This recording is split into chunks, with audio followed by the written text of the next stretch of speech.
Were you tough as a kid?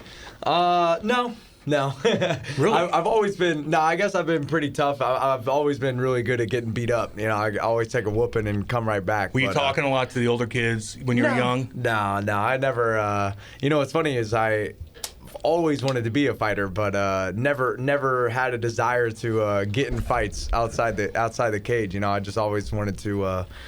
I guess I always had some sort of this feeling of just always wanted to be better, and I knew fighting would push me to do that, But so it was never that I had a problem with anybody else. It was just always. But why fighting then? Why not like football or something else you could let your aggression out? Why'd you pick fight? To me, it was God, just because, from such a young age, I had such a strong intuition of fighting, of like, this is what I knew I needed to do without actually knowing that's what I needed to do. I get that, man. So, but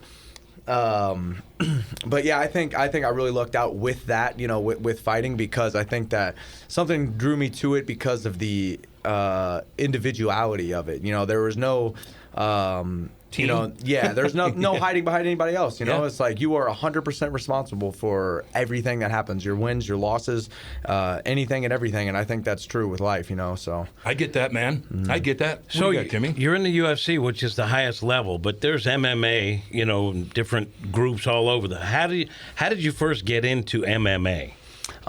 So I guess ever since I was young, I've always known, I used to always watch the UFC with my dad and always knew, like one day I want to be a champion in the UFC.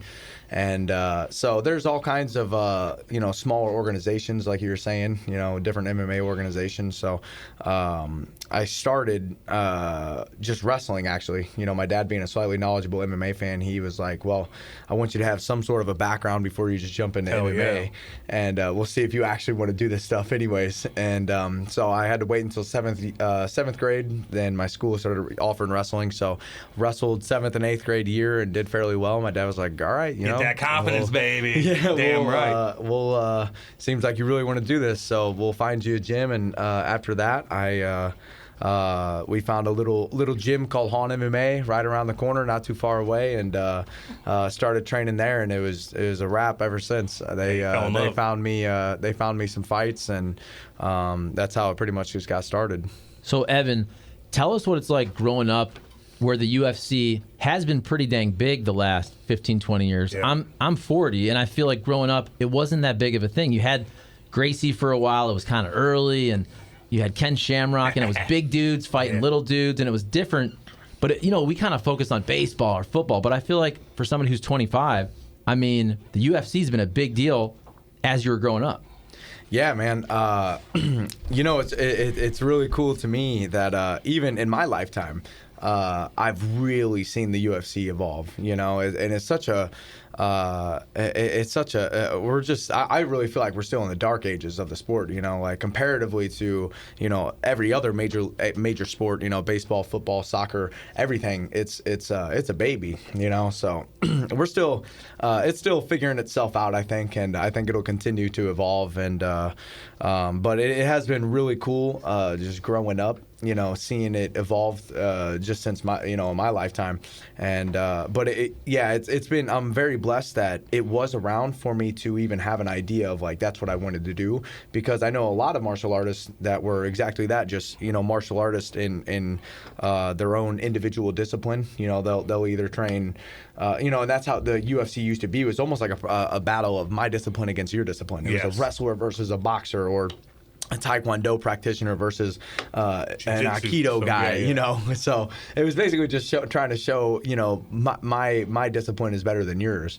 And, as the sport evolved, it's became very clear that like there's no one that's better than the other, but it's the practice of who has the most tools and is able to utilize them everywhere. Because nowadays, man, if you got any holes, they will be exposed. So you got to be good everywhere. It's not, you can't just be one-dimensional. Yeah, you can't be one-dimensional at all. Hell no. That's what I think is the most amazing thing about the sport, because there's the brute aspect and the strength, but also the technical know-how. And I know you started with more of being a grappler, and now your stand-up game has come along and your striking game. That's at least what I read about you. Kudos to you. So when you're preparing and practicing, like boxing, I grew up a boxing fan. You're practicing on a certain set of things. For UFC, you better have that in your toolbox, but all the other stuff. So how do you prepare when you know you have to check all those different boxes? Yeah, man, it's to me, that's what man, I love this stuff so much. And really the real reason I love it so much, I didn't know this when I first got started, but again, to me, this is why, I think God has a huge role in it, and everything. But I had no idea going into it that it was going to be the most analogous thing to life itself, the most closely relatable. I think life itself is a fight for all of us, So the things that I learn on the mats and in the cage are directly relatable to life. And, I didn't know that at 6 years old, whenever I first decided I wanted to be a UFC champion. But, life is just so complex that you can't just you can't just practice one thing and try to think that this one thing is going to work for everything you do in life, but it's the same way with martial arts. You have to go into the gym every single day and work on, or mixed martial arts anyways, you have to work on all these different disciplines, and it does make it very complex though. It is easier to just have one discipline to focus on. I'm just boxing or I'm just wrestling, and it's easier to be great at just that one discipline. But that's what makes MMA so great, is that there are so many disciplines that you have to focus on, and that's what makes it the most challenging. But in order to do so, I think that you just usually throughout the week we have at least hit one or two practices of each of those individual disciplines, and then we have days where we blend them together. So Monday might be, for a little rundown of my schedule or training schedule, would be like Monday morning would be an actual mixed martial arts practice. It's working strikes into takedowns, into the getting on the ground, and then working back up. Trying to hit all areas. And then Monday night would be just kickboxing. So we're just practicing the discipline of kickboxing. Tuesday is sparring. Just striking, sparring, and then Tuesday evening is more MMA drills, incorporating everything to kind of the blending, which is really where a lot of people have the hardest time, which I think is what makes MMA so difficult, is taking all the arts and then figuring out how to blend them together, because each of the disciplines do have to be slightly altered when you combine them all. And who you're fighting too, right? Yeah. So do you ever get overwhelmed trying to touch on every single thing? Yeah. I know, don't you, man? Your brain's like, I didn't do enough. Now you got to go out and do more, because you'll drive yourself crazy. Yeah. Let me ask you something. So one thing, I love UFC, man. And my dad got me into it in the 90s too, when it was old school, whatever. And I loved it. But nowadays, there's a lot of the trash talking has gotten to a point where you're talking about people's families. When you had your debut and all that stuff, when you guys were leading up, are you a trash talker? Are you just sitting there I'm just going to go do my damn thing? I don't want to. But in order to do that, you want to build your brand up. And sometimes to build your brand up, you got to be a dick, right? Yeah. So, how do you stand on that? Me personally, my brand, I would never want my brand to be, for me to be a dick, you know? So me personally, to each is their own. But I like to think of myself much more as a martial artist, not just a fighter, And I think, unfortunately, like you were saying, a lot of the character traits that traditional martial arts build have gotten lost a little bit along the way with MMA, because it has become so much of a show. Yeah, circus. And people are trying to build their own brand, make a name for themselves, so they got to think, they think they got to do things that are going to make them stand out above everybody else, and that's going to be running their mouth as much as possible, and I don't really subscribe to that, but, like I was saying, to each is their own. But Colby, my point is, does Dana want you to, look, you got to focus on everything in an octagon, man. You got to do all your stuff, but there's a different element too, and I feel like it's just getting out of control. But look at Colby Covington. No one, he was beating guys' ass, and no one really talked about him. Mm-hmm. Then all of a sudden he gets on the Trump train and starts waving the flag like Don King, and then now everybody hates him, and then they love him. And it's you have this huge. Now you have this huge audience where half the people hate you, half the people love you, but they're going to watch you, and you're building up that pay-per-view. So, how do you, does Dana tell the people tell you guys that, or are you just on your own with all that stuff? I mean, I think you're kind of on your own with it. Yeah. But I definitely don't think the UFC is gonna like construct a personality for you and tell you to take on this role. But so that's kind of up to each individual. Yeah. You know, but I would say the UFC cares about you making them money. You know, you selling tickets, you Damn putting right. butts in seats. That's what I mean. So, by any means necessary is what they want. And, you know, if that comes at the expense of talking trash about somebody else, I don't think they're going to lose any sleep over it. But, you know, like I say, I'm much more in the sense of I'm going to try to let my actions do all my talking. Hell yeah. You know, I love the saying, don't explain your philosophy, embody it. And I'm just Go gonna, bring it, dude. Yeah, I'll let my walking do my talking. There you go. What do you got, Charlie? So, Evan, your UFC debut was April. You got this fight coming up in February.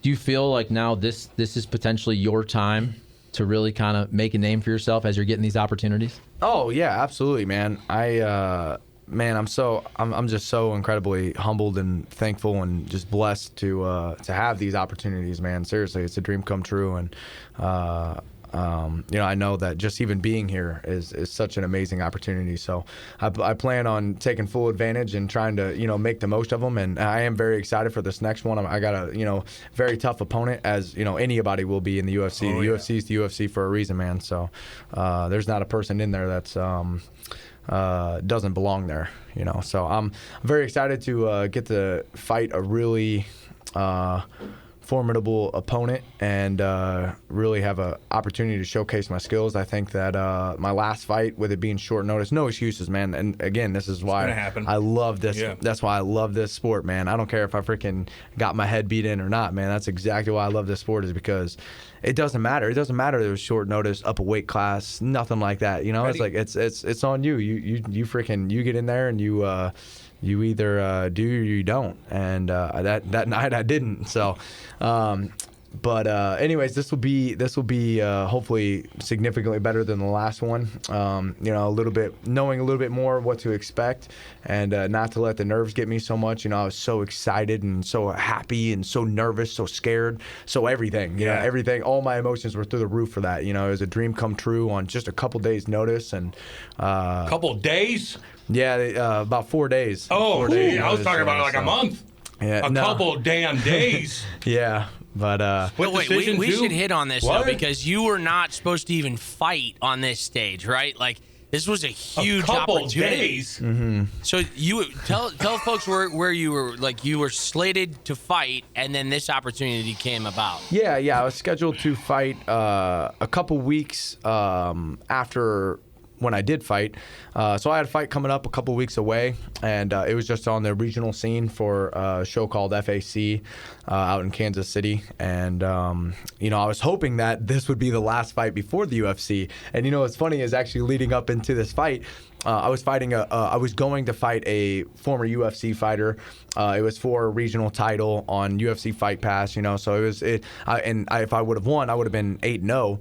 And I was telling myself, I was like, all right, man, you know, like, after this is going to be the one that hopefully punches your ticket. And, like, don't be surprised when you get the call. This is exactly what you do all this for, you know. Don't let this, don't be taken back whenever you get a call from the UFC, you know. Time to make the most of this.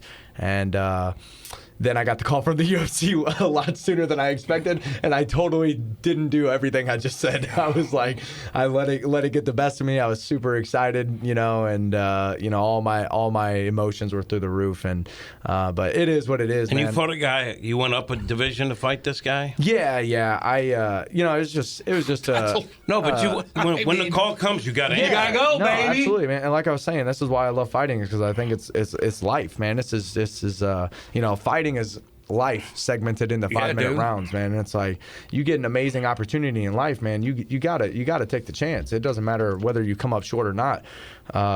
You know, having the regret of not knowing, that uncertainty of, like, man, what could have happened is so much worse to me than knowing that, well, I tried and dude. came up short. But And now you know what to work on now. Yeah, and man, you gotta tweak dude. a couple things, but like how does that work? Like, so, like, in hockey and all that stuff, you get sent down. There's So you get a phone call and you get sent down. You're going to the minors. You might get called up. You might not, depending on what kind of contract you have.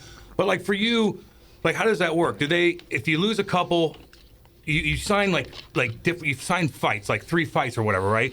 But if you don't do well, do they send you down? Like, where do they send you, and how do you get back up? Like, how does that work? Well, the great thing about MMA is that there is no there's no structure. No. Really, like I was saying, this is why another reason why I think we're still quote unquote in the dark ages with this is like, I feel like with like the NFL, for example, it's like, if you bench this, you squat this, and you run this fast, good chance you're going to get drafted. It's like a pretty Jump high, clear, run fast. Yep. And obviously that was a very rudimentary breakdown and does not do that justice of what those guys go through, but or can do. But there's some sort of like a guideline, of like you do these things and you're going to get in. There's like none of that with MMA because there's guys that have amazing records, amazing fighters, great personality. They do everything right, and they just never get the call. Why do you think that is? I think that there's so many things that play a factor. Just what gym you train out of. Oh, really? I think it really a lot of times comes down to what kind of eyes are on you. You know, okay. And okay.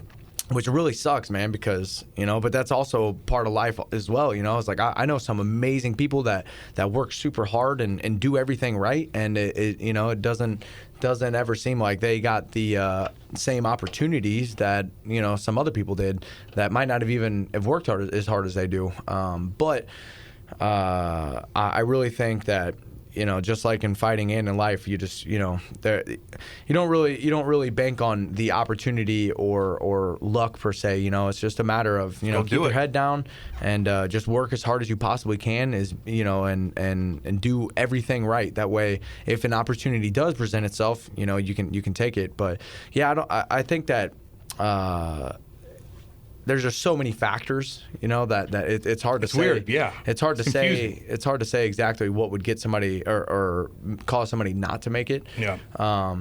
But like I was saying, that's why I feel so blessed and fortunate to have this opportunity, and that's why I jumped on it. I was like, I don't care if I get beat up or not. I'm not going to not take this opportunity. So, I got beat up the last one, but got my foot in the door, got a contract signed, and Did you get beat up that bad though? Yeah. Yeah, split decision, wasn't it? It wasn't split. It was unanimous, but unanimous. Yeah, but it went to decision. Yeah. I didn't get caught with one then. Didn't get finished. No. It was close a couple times, but no, it was great, man. I'm sorry, real quick to go back to your question because I get way off track. All good. You said what would happen like if you got let go or whatever. Yeah. So UFC. From my understanding, you get signed, you get a contract, and like for me, for example, I got a 4-fight deal, and the one fight that I already had was part of it, so I got 3 more. Yeah, okay. I actually don't believe they have to. They're not like contractually obligated to see all those fights through. If they can cut you at any time. But if you do get cut. It makes it a lot harder to get back. It makes it a lot harder to get back because it was kind of like, hey, we gave you a chance. There's another kid right down the road that does. There's a lot of them, see man. what he can do. There's no shortage of talent nowadays. I know. It's like, and everybody, especially the sport of fighting.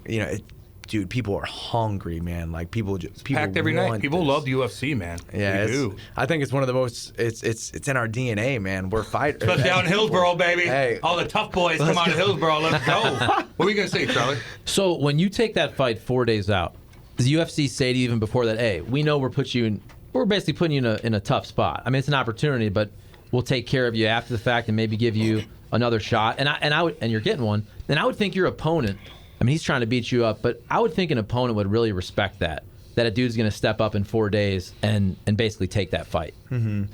Yeah, no, I really hope the UFC looks at it that way, and I think that I think they do. They give me plenty. They give me a great fight. I got a good fight with somebody that's It's his first fight in the UFC as well. Really tough dude. He just got signed off the Contender Series, so he's essentially had a fight in the UFC. The Contender Series is almost just about. It'll be almost the same fight because we're fighting in the same place as that he fought, and that's how you build a following too when you're on one of those things, yep, right? Yeah, exactly. Yeah, it's a great way to catapult your career, and he did exactly that. He had a great finish. I remember watching the guy, way before I knew I was fighting him. And I was like, man, that dude's good. I was really impressed. So, no, he did a great job, catapulted himself into the UFC, and now we'll get to both of us put our skills on the line and see what's up. I bet you I know what you're gonna ask. I just want to know, who were the guys you followed? Like when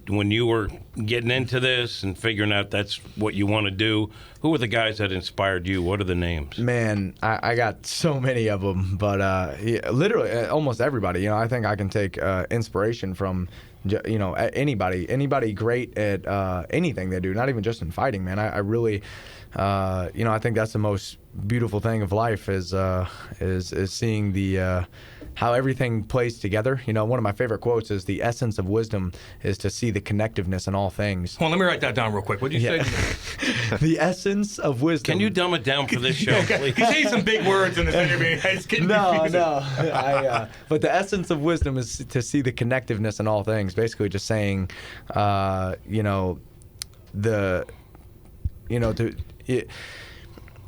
really seeing how everything in life is just so deeply intertwined and connected, on a much deeper level than we even understand, So I think that I don't care if you're an excellent baseball player, excellent fighter, excellent father, an excellent radio show host.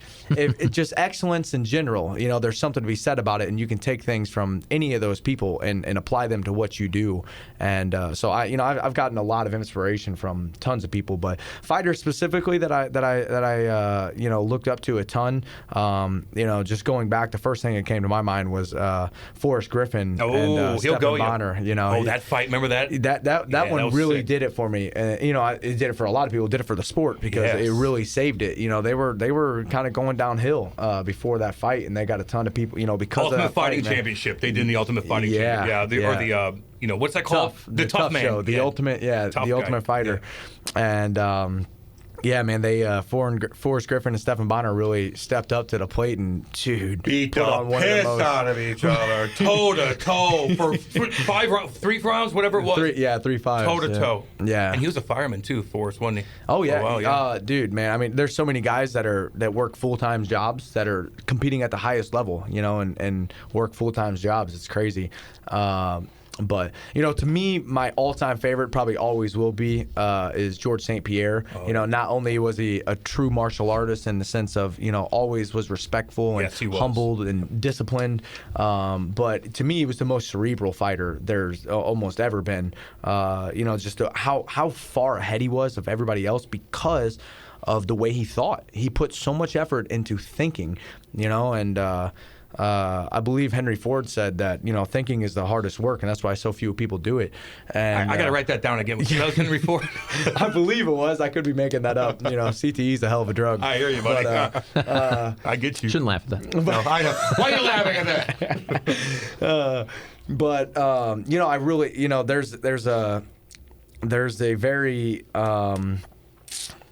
there's a very barbaric nature of what we do, behind what we do. So a lot of people overlook the thinking process of it, but it really is it's a physical chess match. It's not just being strong and brutish is only going to take you so far, and it's true with almost anything. It's like you can't just do one aspect of anything and just expect it to take you to the top. You got to incorporate everything. You got to bring it. Your mind is the most important thing with anything you do. So what about Jake Paul? What do you think of him? Because you got a lot of guys coming out now, and he's like, he's beating up Anderson Silva, and then he's talking. Easy. Well, he did though, and he did, he's like a god, he's like your mentor. Growing up watching Silva do his thing. Now this boxer is like showing off. He's talking crap, and he's like, "Oh, I'm helping the guys," and then he beats up, the Godfather. He's not basically a boxer; he's a YouTuber. He's a YouTuber. He does what do you think of him, and what do your buddies think of him? So me personally, I really disliked him. At first, I really disliked him. I was like, man, and I couldn't believe that he was doing as well as he was. But now he's starting to grow on me with him. Especially with this last fight, the Sanderson Silva fight, which maybe I'll have to rewatch it, but I really didn't think he didn't won. get his ass kicked, but he got caught at the end, I guess. Yeah. No, he dropped him in the last round. Dude, I'll be completely honest, man. I'm impressed with Jake Paul. He's pretty legit in the sense of I believe that he trains like a professional boxer. I think he trains super legit. But he's only been training that way for a couple years, man. There's people that put a lifetime that train the same way that he is now. They do it for a lifetime. And just because you put in a couple years of work doesn't give you... He's got money, though, dude. It does, yeah. No, 100%. And that helps. But I will say, if he steps in there... and this is coming from an MMA fighter. I'll tell you firsthand that because our efforts have to be divided between so many separate disciplines... I'll tell you what, me personally, if I were to step into the ring with a boxer and try to box a boxer, I'm getting boxed up, That's it. And it's a different sport. Yep. It's a different sport. And he's a marketing genius, though. know. He is who he is for a reason.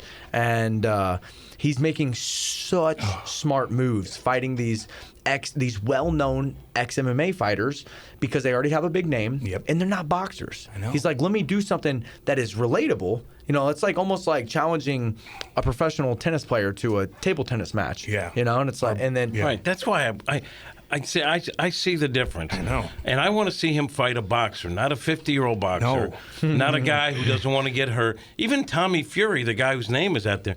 You look at his record, Tommy Fury is like 8-0, and he's beaten one guy with a winning record. But at least he's been training as a boxer. Yes. And the money, when I bring up the money, like, explain it. And, like, in hockey, man, I'm training 4 times a damn day. No. I know. I was going to ask that anyway. No, but, like, you training 4 times a day. It costs money to train. Like, explain that, man. You gotta have your camp.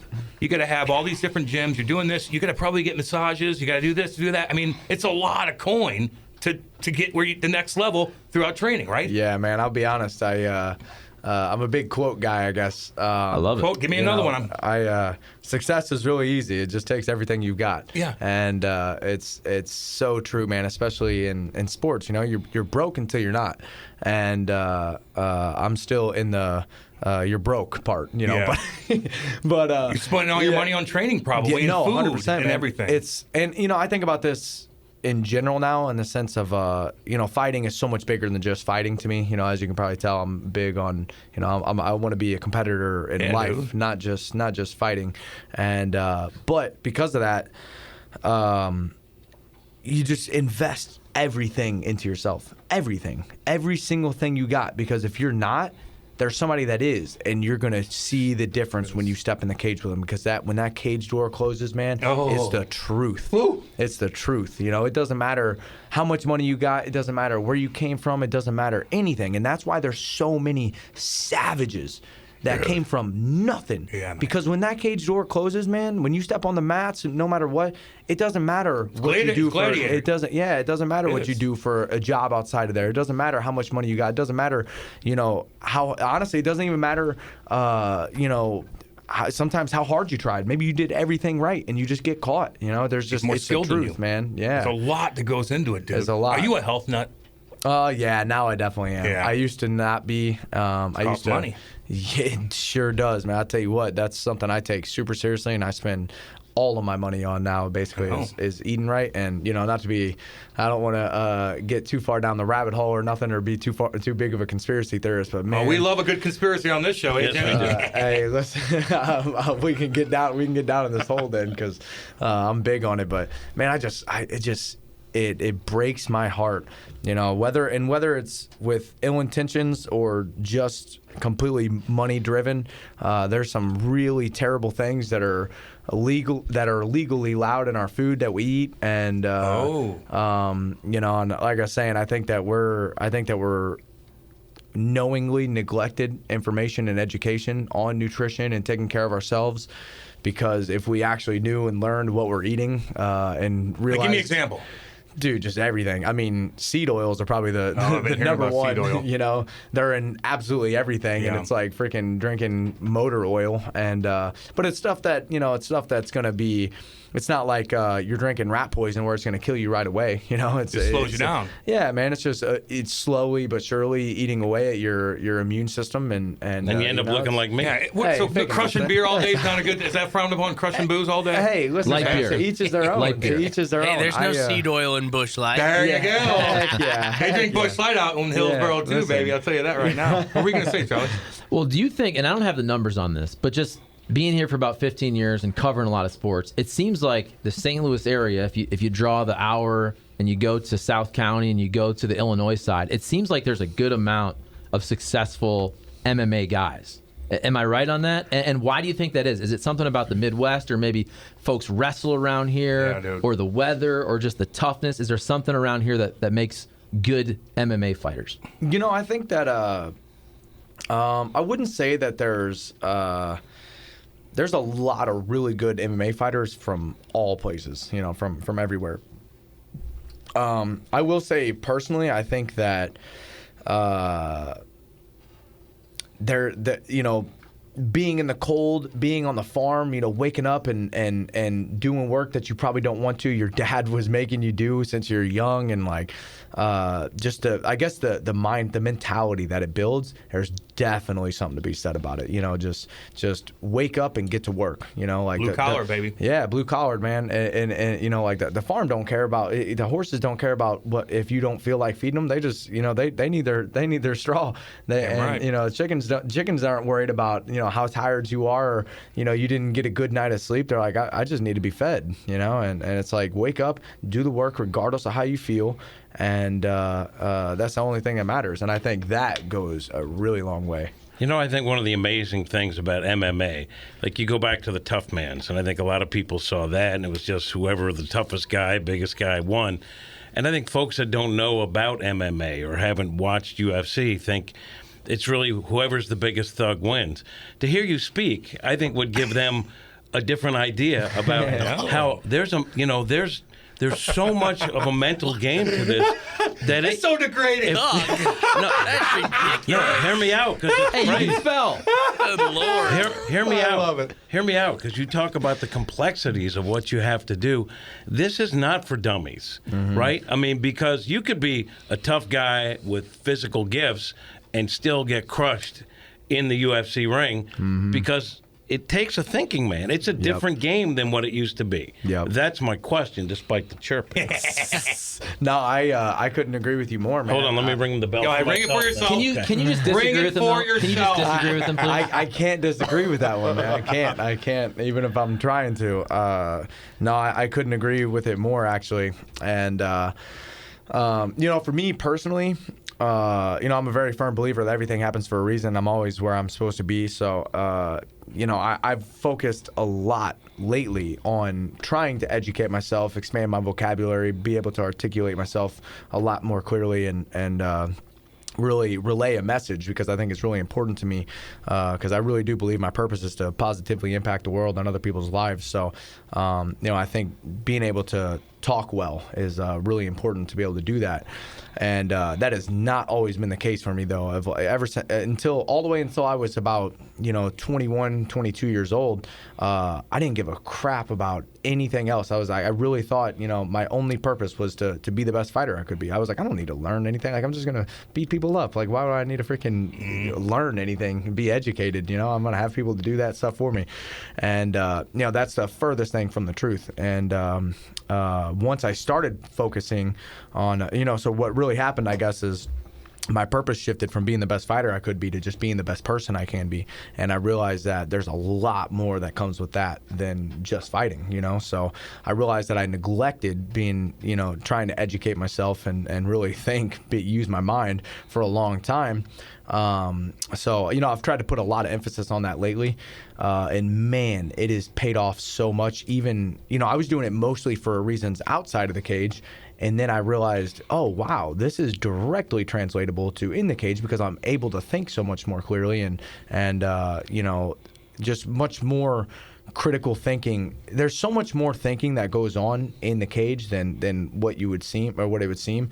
And, you know, I think this is pretty true with most athletes, but especially fighters. A lot of them are just probably not very educated, so aren't able to, they don't have an extensive vocabulary to really articulate the way that they think and feel and translate that message very well. But man, if you're a high-level athlete, chances are you are a really good thinker. You are processing so much so fast and really figuring things. You're putting pieces of a puzzle together constantly in your mind, and you have a very special mind.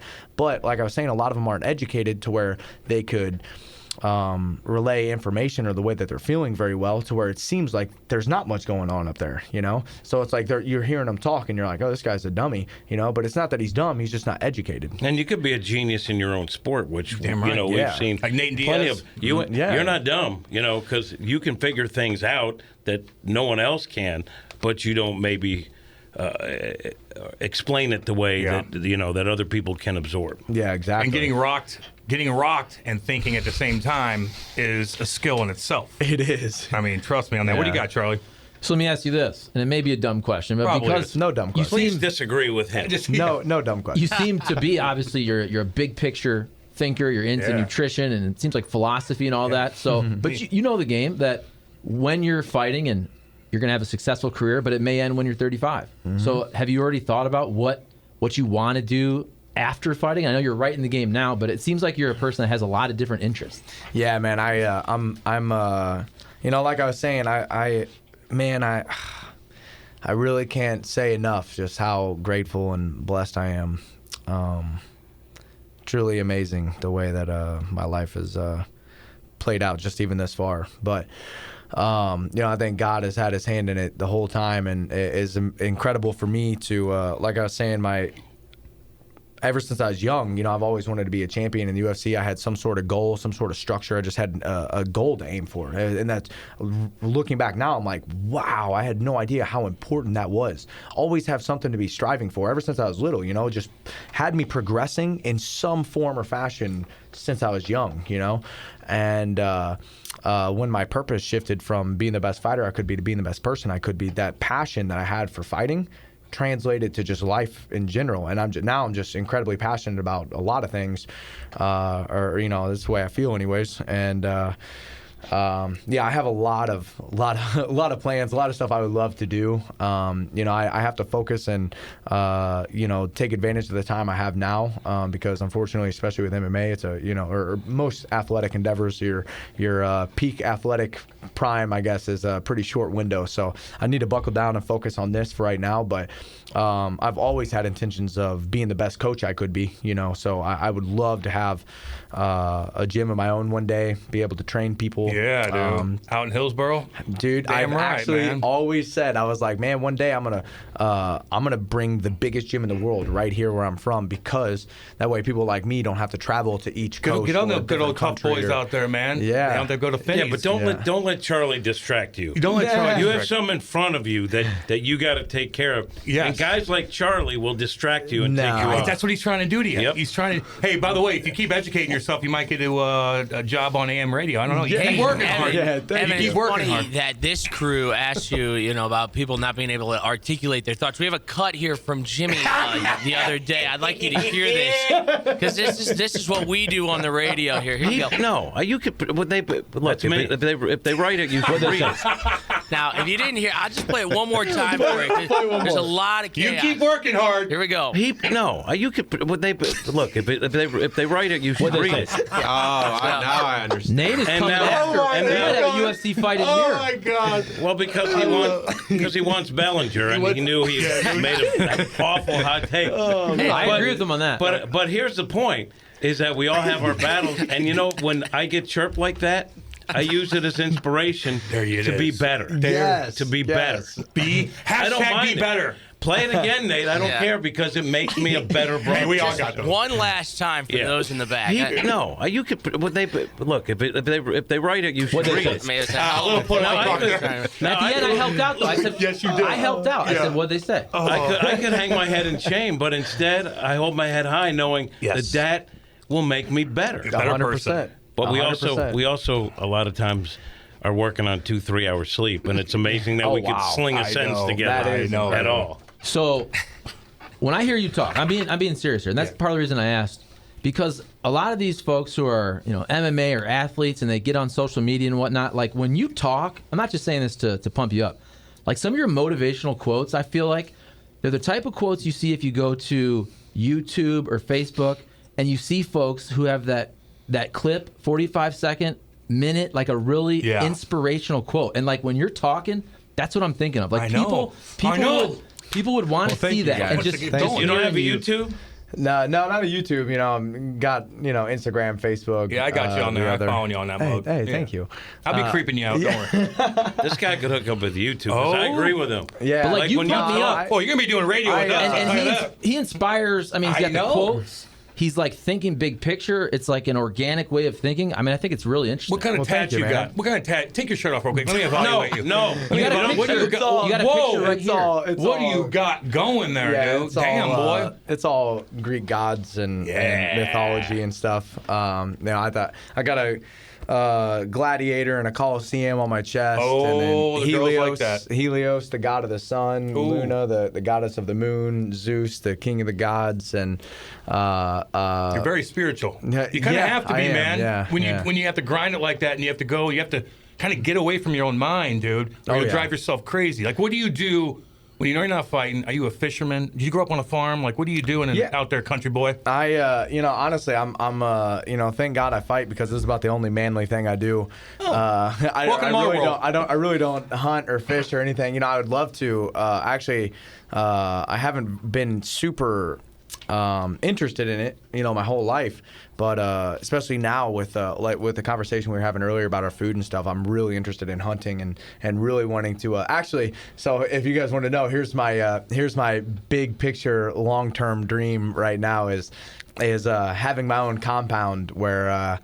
Have a big nice house for me and my immediate family, hopefully wife and kids, and have a huge garden with a bunch of fruit trees and land to hunt, source of water and then also ponds and stuff to fish, and but then also have an amazing gym, a nice facility right there on the property as well with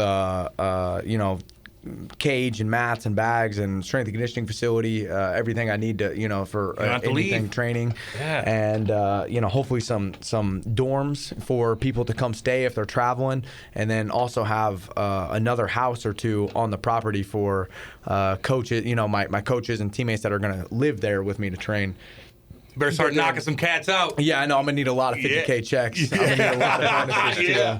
Looking at a $2 million project, I'm sure. So. Well, that's good to think, dude. Cool, I thought that you got to dream big, man. Yeah, don't get stagnant, dude. Yeah, man, I get you. We're going to be hanging out, just so you know. You just, this is we're a jaded group. We are. And you've inspired all of us. All right. Hey, I'm going to get things done today. Yeah, I'm getting things done today. Thank you. I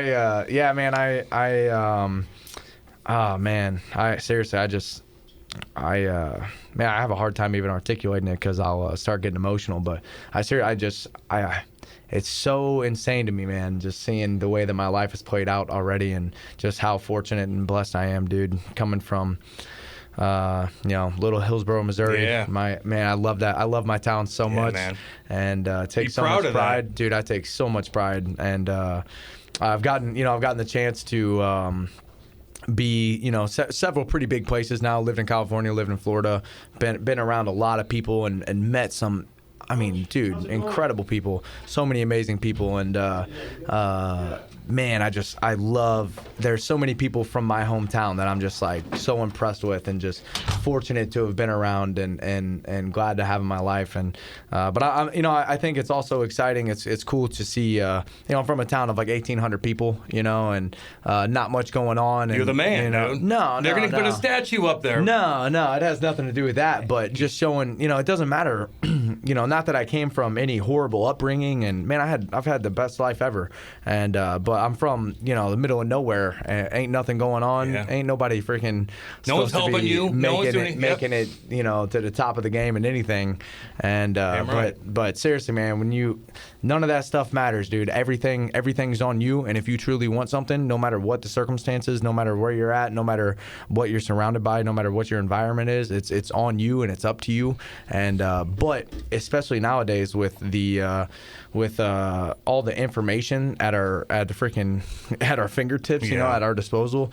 Man, you can make anything happen, dude. Don't ever let somebody tell you can't do nothing. There it is. And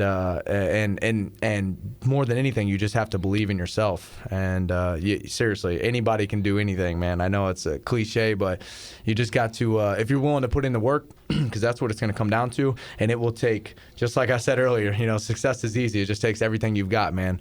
Pour your freaking heart and soul into whatever it is you want to do, and you'll make that stuff happen. And if you want to believe in yourself, you got to work hard to believe in yourself too. Because if you don't work hard, you're not going to believe in yourself, because your brain's going to be like, "No, you ain't doing enough." Yeah. You know. So yeah, it's all balanced, man. Man, you can't lie to yourself. No. You know, you can pretend. You can try to tell yourself. You can pretend like you're working hard, but inside, you know every single shortcut you're taking. Damn you know right. every single corner you're cutting. You know every single time that you're choosing the easy path. And more than anything, man, I think one of the most important skills of life, I think almost everything's a skill. Just for an example of what I'm saying is, like, I used to think happiness was a choice, and I still believe that to an extent, but I also think more importantly it's a skill, because it's not just, it's not like you get a light switch that's, happy and sad, and you're in a bad time and you're like, you know what, I'm just going to hit the switch and be happy. Don't work that way. It doesn't work that way. But over time, when you practice being in unfortunate situations, or just times where you're uncomfortable or not in a good place, and you practice and finding the silver lining and looking at the good side of things and finding reasons to be happy, over time, just like any other skill, it's going to be easier and easier to be happy more and more and more. And that's just one instance of that. But I think that everything's a skill, and being comfortable. Getting comfortable being uncomfortable. I know it sounds cliche, but Damn right. No. But No, dude, I get it, I mean, man. that is one of the most useful skills, and practice that as much as you can. Don't take any shortcuts. Don't cut any corners, because all you're doing is choosing comfortability, and comfortability will be the killer of your growth. Because you ain't comfortable in that octagon. No, you're or not. life. Or the anything, octagon is just life, man. And I have to deal with every damn day. I mean, no, you guys are awesome. we have a fun show. Hey, man, I appreciate you coming in. You're the man. I'm gonna get your number. I might train with you too, by the Dude, way. you should. Yeah, Heck yeah. I like the positivity, Charlie. Love it. I like that. It's awesome.